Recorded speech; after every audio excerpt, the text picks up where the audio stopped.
인간은 어쩔 수가 없습니다. 우리도 마찬가지지만 누구든지 이 세상에 아무리 좋은 사람도 있고 나쁜 사람도 있고 부한 사람도 있고 가난한 사람도 있고 그냥 모든 형편이 잘 풀리는 사람이 있는가 하면 모든 것이 다 어려운 사람들도 있습니다. 사람은 어쩔 수가 없어요. 여러분, 이 세상에서 어찌 보면 가장 그래도 하나님 같은 사람, 하나님같이 마음이 넓은 사람, 하나님처럼 사랑과 긍휼이 풍성한 사람이 누구겠습니까? 옛날에는 몰라도 지금은 아브라함입니다. 사라와 같은 여인도 없습니다. 아마 이 세상에 가장 하나님을 많이 닮은 사람이라 그러면 아브라함과 사라라고 볼 수 있을 것입니다. 그런데 인간은 역시 또 인간입니다. 지금 이 말씀 속에 나타나는 이야기는 아브라함과 함께 자식을 놓았습니다. 어찌됐든 원하건 원하지 않건 간에 후첩으로 들어오게 되어서 몸을 섞어 아이를 낳았습니다. 그야말로 이제는 그 집 식구가 되는 것이죠. 그리고 세상에 떡두꺼비 같은 아들을 또 하나 낳아 주었습니다.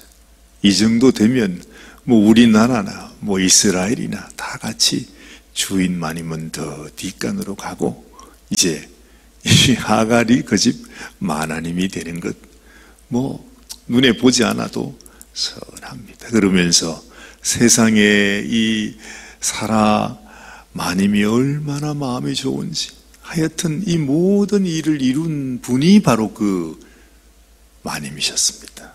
우리 사라. 참 어찌 보면 이 세상에 그런 여인이 없습니다. 그런 부인이 없습니다. 정말 하나님이 보실 때도 어찌 보면 칭찬을 해줘야 될지 참 네가 마음이 넓구나, 네가 정말로 하나님의 뜻을 생각해서 이 집에서 대를 잇기 위해서 얼마나 희생을 하느냐. 하나님도 칭찬을 해줄 수 있을 만큼 이 사례는 마음을 넓히고 그래서 그 모든 것을 받아들이고 이것이 하나님이 나에게 원하는 길이다. 하나님이 원하신다면 내가 큰 집 마님으로 있는 것 하나야 내가 다 내려놓을 수 있다. 내가 지금 이 나이에 무엇을 원하겠는가? 아주 그냥 생명까지 아낌없이 남편을 위해서 하나님의 약속을 위해서 자기의 모든 남은 평생을 이제는 하나님께 드린 것입니다. 그런 마음으로 지금 이 삶을 살아가고 있습니다. 그런데 그렇게 해서 13년이라는 세월을 다 지냈습니다. 그야말로 이제는 하갈은 종도 아니고 그야말로 아브라함의 아들의 친어미로서 그렇게 지내고 있는 것입니다. 그렇게 왔는데 오늘은 무슨 일이 생깁니까? 어찌 되었든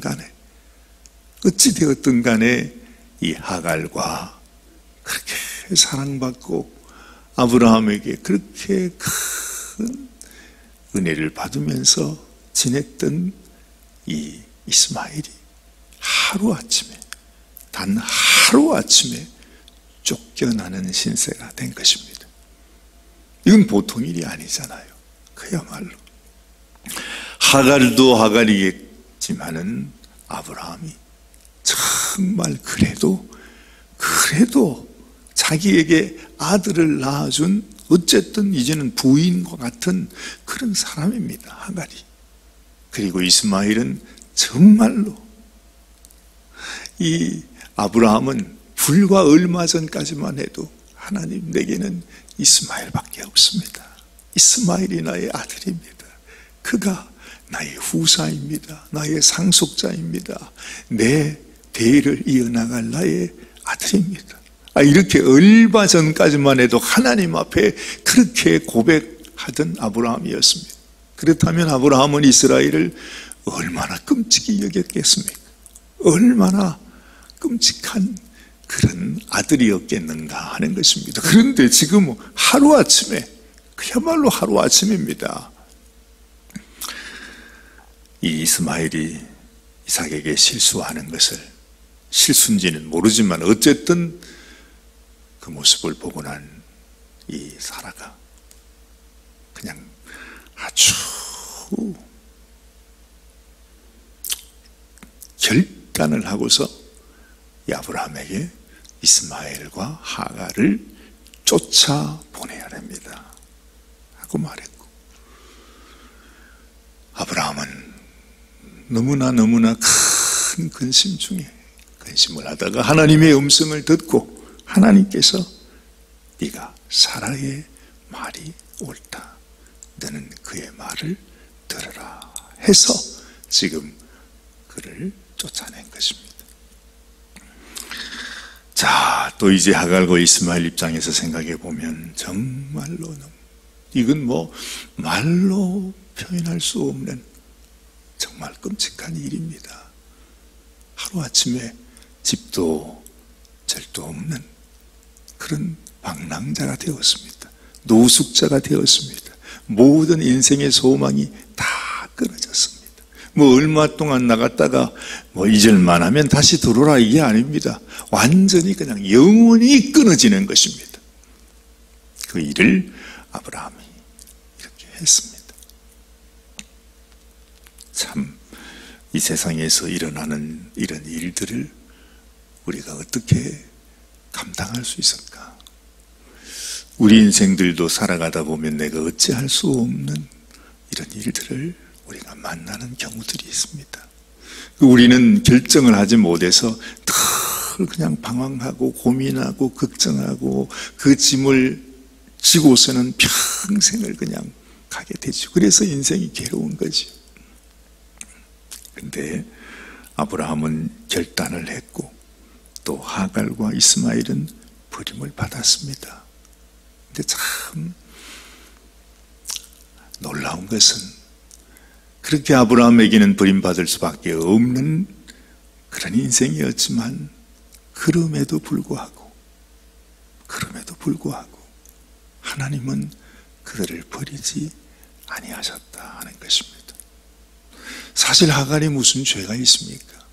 이스마엘이 무슨 죄가 있습니까? 이건 어찌 보면 사라의 죄악이요, 사라의 실수요, 또한 아브라함이 저지른 일입니다.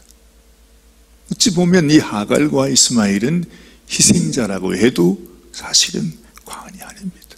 그래서요, 그렇게 훌륭한 믿음의 조상이라 할 만큼 그렇게 완벽해야만 하는 그런 아브라함과 사라에게도 이렇게 아주 너무나 매정하게 참 말로 다 할 수 없는 이 한과 억울함과 이런 마음을 가지고 지금 쫓겨나 있는 지금 이 가정, 이 하갈과 이스마엘에게 하나님이 다가오십니다. 그러면서 걱정하지 마라, 낙심하지 마라, 너에게 이런 일을 당할 수밖에 없었으나 내가 너를 버리지 않겠다, 내가 너를 축복하겠다, 내가 너희를 큰 민족으로 만들겠다, 내가 안다. 너도 이스마엘을 향해서 말이죠, 이스마엘 너도 아브라함의 씨다. 그래서 내가 하나님께서 그들을 축복하시겠다고 말씀하고 있는 것입니다. 우리도 살다 보면 억울한 일을 당할 때가 많습니다. 세상에서만 억울한 일을 당합니까? 교회 안에서도 하나님 일을 하다가 나는 하나님을 위해서 그렇게 애쓰고 수고하고 헌신하고 봉사하고 그냥 가장 아주 밑바닥에서 평생을 내가 교회를 위해 성도들을 위해서 섬겼는데 세상에 교회에서 하루아침에 그냥 내가 교회의 죄인이 되는 경우들이 있습니다. 내가 나쁜 사람이 되고 마는 그런 경우도 왜 없겠습니까? 참 살다 보면 정말로 생각지도 못한 일들이 우리 가운데 일어날 때가 많다는 것입니다. 아담의 집에서도 그랬다면, 아니 아브라함의 집에서도 그랬었다면 우리의 삶 속에서는 말할 것도 없습니다. 우리 교회에서도 말할 수 없습니다. 세상은 공평하지 않습니다. 세상은 모든 사람이 그저 내 마음을 알아주고 그저 내 마음같이 그렇게 대해주지 않습니다. 그렇게 서로 좋고 그냥 막 죽지 못해서 그냥 내 가족이요, 내 형제요, 사랑하는 누구요 그러면서 얘기하다가도 어느 날 갑자기 한번 관계가 틀어지면 그날로 원수가 되는 경우 있습니다. 그렇게 되고 싶어 되나요? 어쩔 수 없는 경우들이 있다는 것입니다. 그런데 그것이 전부가 아니라는 거죠. 그런 일이 생겨나도 여전히 그 모든 것을 아시는 하나님, 내 마음을 아시는 하나님, 내가 어떻게 이 길을 걸어왔는지, 내가 어떻게 이 고생을 했는지를 하나님은 아신다는 것입니다. 그래서 정말 이 광야 가운데서 목 놓아 울고 있는 하갈의 모습, 그리고 이제 젊은 청년이 되었습니다.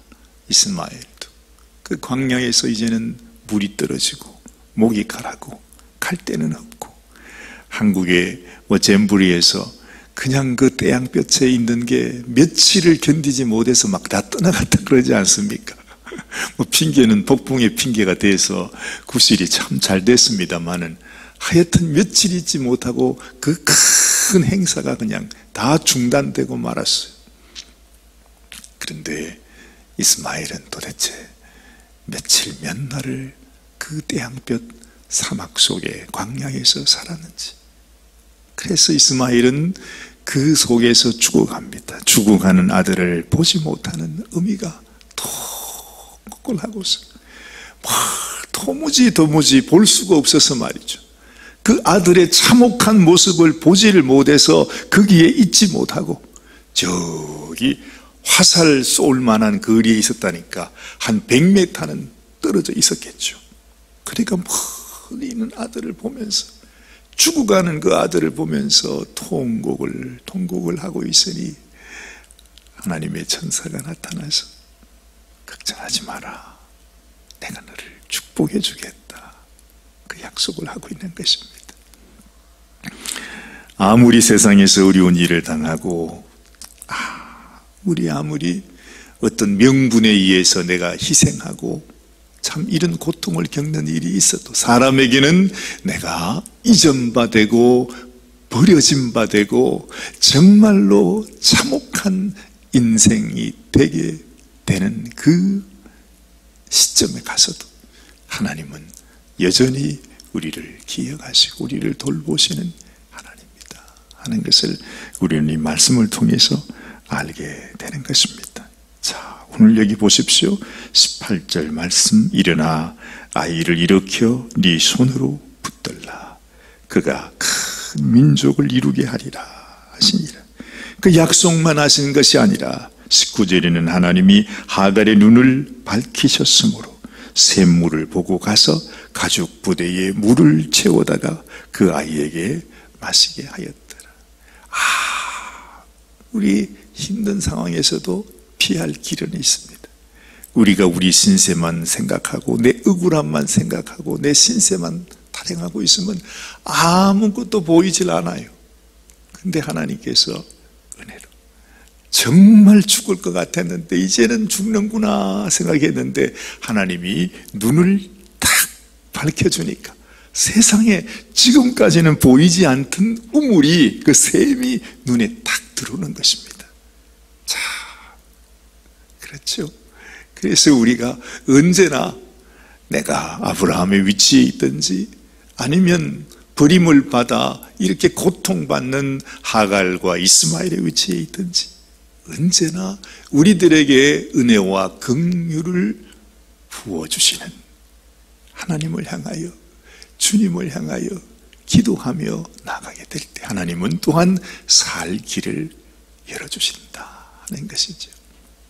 그래서 이스마엘과 하갈이 하나님의 은혜 가운데 또한 그 가정이 우리 주님이 약속하신 대로 큰 민족을 이루는 그 시작점이 된 것을 말씀해 주고 있는 것입니다. 오늘 아침에도 우리가 기도할 때에 하나님, 내가 지금 아브라함인지 사라인지 아니면 하갈인지 이스마엘인지 어떤 형편 속에 있을지라도 정말로 나는 하나님 앞에 부끄러움이 없을 수 없고 내가 하나님 앞에 지은 죄가 내 마음속에 정말 큰 무거운 짐으로 다가오지만 하나님의 은혜를 바라봅니다.